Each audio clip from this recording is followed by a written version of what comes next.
청산가리 막걸리 살인 사건으로 무기징역과 징역 20년을 선고받고 감옥에 갔던 부녀가 재심을 통해 무죄를 선고받았습니다. 검찰의 증거 조작과 강압 수사가 확인됐습니다.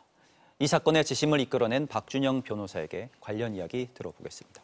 어서 오십시오. 예, 반갑습니다. 보도가 많이 되긴 했는데 어떤 내용인지 간단하게 정리 좀 해주시죠. 예, 지금으로부터 16년 전입니다.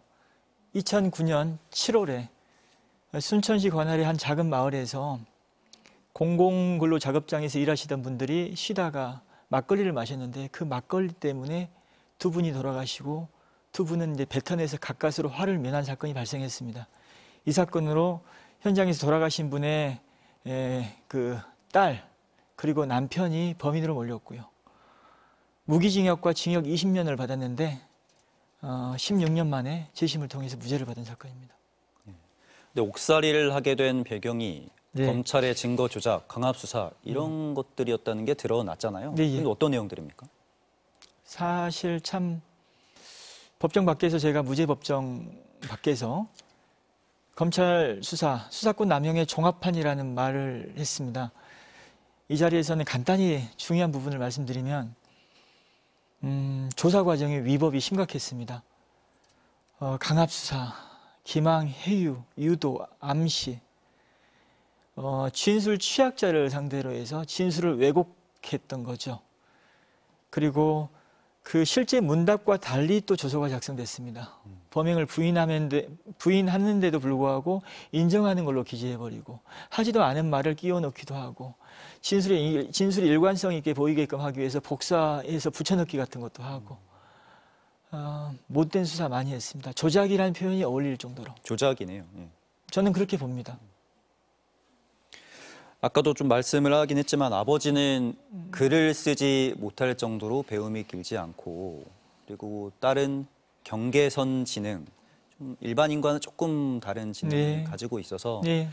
사실 검찰이 그걸 좀 보호를 해줘야 되는 사람들인데 그걸 네. 이용을 해서 네. 좀 성과에 이용을 했다 이런 지적도 좀 있는 것 같습니다. 예, 사실 이 사건의 본질은 검찰 수사의 어떤 문제점으로 우리가 제도 개선으로 이어갈 필요가 있죠. 그런데 저는 본질적인 문제는 수사권을 갖고 있는 경찰이든 검찰이든 향후 생겨날 중수청이든 예. 어느 기관이든 얼마든지 발생할 수 있는 문제라고 저는 생각합니다. 수사권을 남용해서 약자의 인권을 짓밟은 사안이라고 저는 생각합니다. 그럼 검찰 개혁이 좀 진행되고 있는데 검찰 개혁이 되면 해결되리라고 보십니까? 저는 법과 제도의 개선도 중요하지만요. 사실 사람이 사람을 대함에 있어서 겸손해야 된다라는 생각을 하고 있고요. 그리고 이런 약자분들의 어떤 현실과 삶에 대한 이해와 공감이라는 게 필요하다고 생각합니다. 그래서 어떤 사람의 변화, 그리고 조직 문화의 어떤 개선이 저는 중요하다고 저는 보고 있습니다. 어제 상고를 할 수 있는 마지막 기한이었는데 예. 검찰은 상고를 포기를 했고 사과 입장도 내놓긴 했습니다. 예. 사과 좀 충분하다고 보십니까?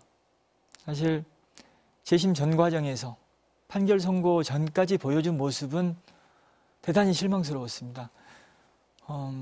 근데 급변했거든요. 그래서 이 사과의 어떤 진정성에 대해서 사실 의심이 없는 건 아닙니다. 하지만 앞으로 많이 변할 거라는 기대, 그리고 잘할 것이다라는 기대를 갖고 지켜보겠습니다. 진정성에는 조금 의심을 하고 왜냐하면 지금까지 보여준 모습과 너무 다른 모습이 판결이라는 어떤 계기로 이제 전환이 이루어지긴 했지만 판결 이전에 문제가 상당히 많았던 사건이거든요. 그때는 사실 너무 무책임한 모습을 보였었습니다. 네. 이게 단순히 인권 침해라고 표현하기에는 너무나 큰 국가 폭력이잖아요. 예. 오히려 그때 증거를 조작하고 강압 수사를 했던 검사나 수사관들이 처벌을 받아야 될 것 같은데 검사는 좀 입장을 내놨나요? 처벌 가능성 좀 있나요? 이 사건은 대법원에서 재심을 받아들이면서 직권남용을 인정했거든요. 예. 그리고 허위 공문서 작성도 있었습니다. 이거 공무원이 저지른 범죄고 중한 범죄거든요. 근데 공소시효가 다 지났습니다. 그래서 형사처벌을 할 방법이었고요. 이미 퇴직을 했기 때문에 징계 책임도, 징계 시효도 지났지만 법적 불이익을 주는 게 어렵습니다. 하지만 이제 방법이 하나 있긴 한데요. 법정에 나와서 이 사람들이 증언을 했거든요. 그 증언 내용 중에서 위증을 문제 삼을 만한 내용을 이제 고소를 통해서 책임을 묻는 방안도 가족들과 협의해서 검토하겠습니다. 해당 검사는 뭐 예. 지금은 검사가 아니지만 예, 좀 비리 혐의로 면직 처분이 된 걸로 알고 있고 예. 또 재판에 나와서도 뭐 혐의를 좀 인정을 하긴 했나요? 증거를 조작했다. 변명 그리고 무책임한 모습으로 일관했습니다.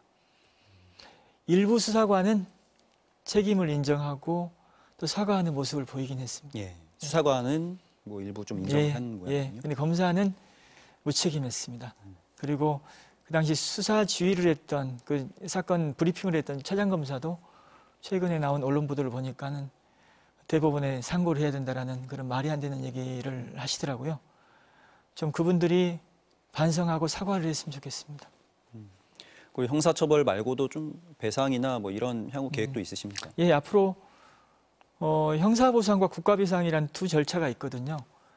형사보상은 좀 간이한 방식이고 국가배상은 좀 시간이 걸리는 건데 이 사건은 보상과 배상을 다 주장할 수 있는 사건이거든요. 보상은 이번 달에 제기를 하려고 하고요. 배상 청구는 내년 초에 할 생각인데 이것도 가족들과 협의를 좀 해봐야겠습니다. 이 사건 외에도 화성 연쇄살인 사건이나 약촌오거리 사건도 좀 재심을 통해서 무죄를 이끌어내셨잖아요. 예, 예. 근데 그 사건들의 공통점이 뭐라고 보십니까? 억울한 사람이 사실 옥살이 한 거죠. 이제 이렇게 사법 어떤 피해라는 것이 꼭 약자들에게만 발생하는 문제는 아닌데요. 저 같은 경우에는 제가 맡았던 재심들은 약자의 억울함이었습니다. 가지지 못하고 배우지 못하고 때로는 장애가 있거나 이런 분들. 지금 외국인 재심도 지금 준비를 하고 진행하고 있습니다. 그런 사람들이 예. 수사기관을 통해서 좀 억울함을 겪었다는 부분이 좀 공통점인 것 같은데 네. 좀 이런 일들이 더 많다고 보시는지. 물론 많이 줄었죠. 과학수사, 인권수사가 많이 자리를 잡고 있거든요. 많이 줄었다고 저는 봅니다. 하지만 밝혀지지 않았을 뿐 이런 억울한 피해는 많이 있을 거라고 저는 생각하고 있어요. 그리고 이런 억울한 피해의 원인은 수사와 재판의 문제도 있지만 사실 제가 변호인이다 보니까 자주 하지 않았던 얘기 중에 뭐가 있냐면은 사실 변호의 문제도 심각합니다. 우리 변호사들이 많이 정말 정신 바짝 차리고 변호를 잘해야 될 것 같습니다. 그럼 짧게 좀 예. 앞으로의 계획 혹시 있으신지? 예, 앞으로 계획 있습니다. 지금 진행하고 있는 사건들이 한 10건, 준비하고 있는 사건 10건 이상 되거든요. 이 사건들도 정의롭게 해결되도록 최선을 다하겠습니다. 그리고 앞으로 가난한 사람들을 위해서 제가 갖고 있는 지식이나 경험을 잘 쓸 수 있도록 노력하겠습니다. 그리고 무죄 받으신 분들이 주신 보상금으로 장학재단 만들었거든요. 네. 등대장학회라고요. 가난한 가정의 아이들의 꿈과 희망을 지켜주고 싶습니다. 저의 진정성에 공감해 주시는 시청자분들이 계시면 후원 부탁드립니다. 알겠습니다. 예. 앞으로 계속 응원하겠습니다. 예. 나와주셔서 고맙습니다. 예, 감사합니다.